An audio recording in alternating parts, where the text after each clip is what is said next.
RMJ Movie Reviews back again with a happy holidays Christmas movie review on the fly from the man cave. Well, right now what I'm going to review, people, is Collateral Beauty. Starring Mr. Will Smith himself, Mike Lowry, Edward Norton, Mr. Fight Club, Kate Winslet, well, I should know her name, Titanic, and old girl from Pirates of the Caribbean, Helen Mirren. Now, I've been hearing a lot of stuff about this movie. Sorry, y'all, I had to have my candy can. I've been hearing a lot of stuff about this movie. Okay? A lot of negative reviews. I've been hearing this is the worst movie of Will Smith's career. Whole bunch of negative stuff. So, naturally, the more bad things you hear about something, it draws you to it, so you have to see it. So, I saw it on a whim, right? I'm going to get right to the point. Look, I don't actually think this is a bad movie. I think with the caliber of actors we got in this thing, everybody's fantastic. I will honestly say Will Smith is fantastic in this movie. He's fantastic in this thing. It's great. The production values are great. The actors are great. Here's the big issue. The characters, the storyline is absolutely appalling. And I'm saying this as digressing from just the film itself. I will say that I come from a family of people who have worked as caretakers. And I am a caretaker myself, working in a hospital setting, okay? I will say the subject, and I understand, guys, I talk about all these horror movies and action movies and Last Boy Scout and all that kind of stuff. Look, those are works of fiction. And I understand in works of fiction, you can suspend disbelief. But here, this story is absolutely appalling and so unsavory. I mean, I do not get the moral of this. So I'm torn about it because I think all the actors are great and I really enjoy the acting in this movie. I really do. I really enjoy the acting in this movie because you got Edward Norton, Helen Mirren, Will Smith is great, Kate Winslet from Titanic, she's great, and I think Keira Knightley from Pirates of the Caribbean, she's great. Everybody's good here, but it's just the story is absolutely appalling. Will Smith is like the a head of this company, a Tony Robbins type of character, and his daughter dies.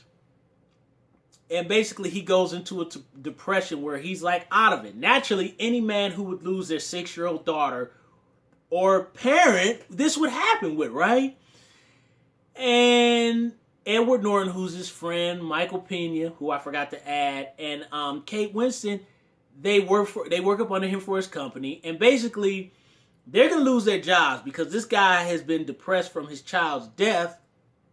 And he hasn't been on top of his business. He's just been zoning out, which anybody would do, right?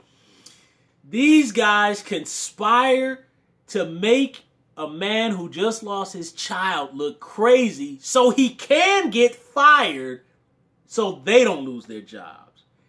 Now, the movie does it in such a blatantly appalling, unempathetic way. It's so disgustingly presented. It literally, there's a scene, and what the movie tries to do, it does it so carelessly and so unempathetically. I use the word apathetically, like apathy, just the complete opposite. It's so cruel and mean-spirited. I mean, just to think that you would try to inflict cruelty on a man who lost his child and he's having an emotional and mental breakdown is absolutely, utterly appalling. Edward Norton had just lost his wife, okay, because he cheated on her. His mother is having mental health issues. They don't. They might have specified. They might not. I was still trying to wrap my head around everything because I was like so appalled at the story. Kate Winslet. They don't. I can't really remember what hers was. Michael Pena. He's dying.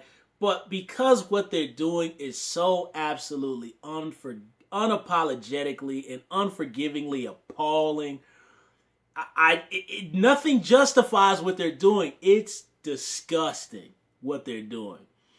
There's literally a line in the movie where Edward Norton tries to justify to his other co-workers to get them on board to basically conspire to get Will Smith to lose his job, right?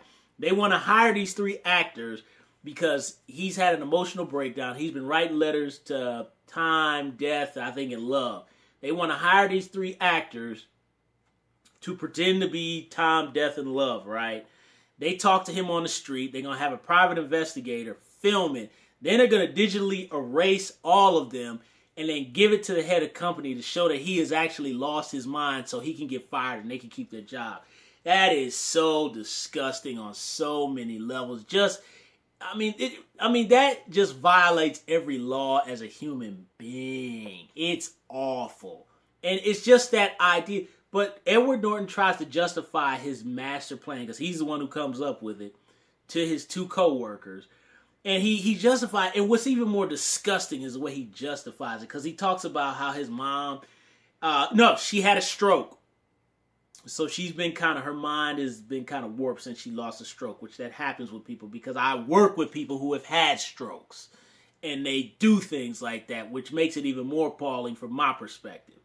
But either way, Edward Norton has this line where he goes, yes, my mother goes in and out. She goes in and out from reality. I'm paraphrasing. She goes in and out from reality and comes back in.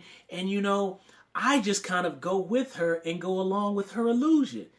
It's so disgusting. That line of dialogue appalled me. It just appalled me to another level.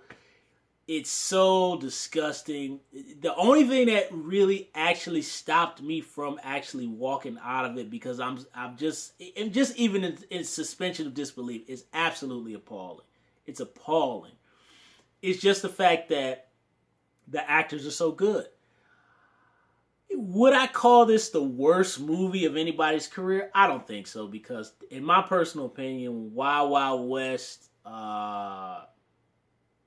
Hancock, and Bad Boys 2, I think, are a lot worse than... I never saw 7 Pounds, but I really hated it. But I really, in my personal opinion, I think Wild Wild West and Bad Boys 2 are...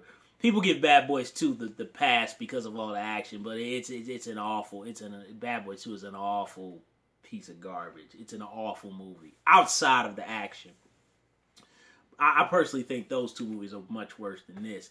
But man, it's just, I don't know, man. I think it's so appalling, and the end result of the movie is so.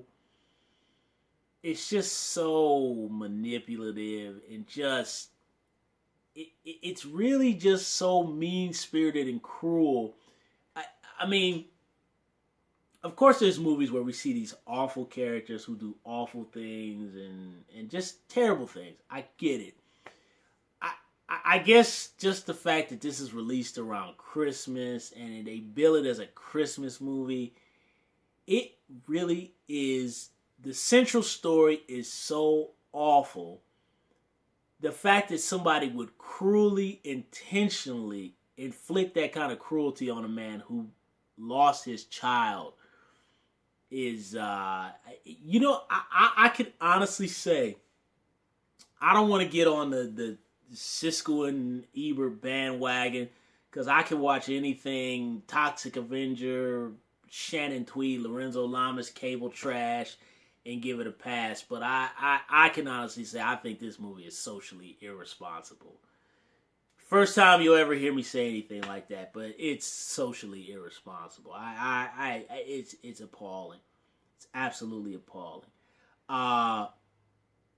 the performance, the actors, my love of the actors and their actual performance is what kept me from walking out of it, because I mean that little line of dialogue where Edward Norton talks about his mother having a stroke, and I just kind of go with her when she goes out to her little zone out land. I just go along with the illusion. So we can do the same thing with Will Smith. He doesn't say it in the movie, but that's how he justifies hiring these actors to feed his emotional brain. It's disgusting. It's just so disgusting.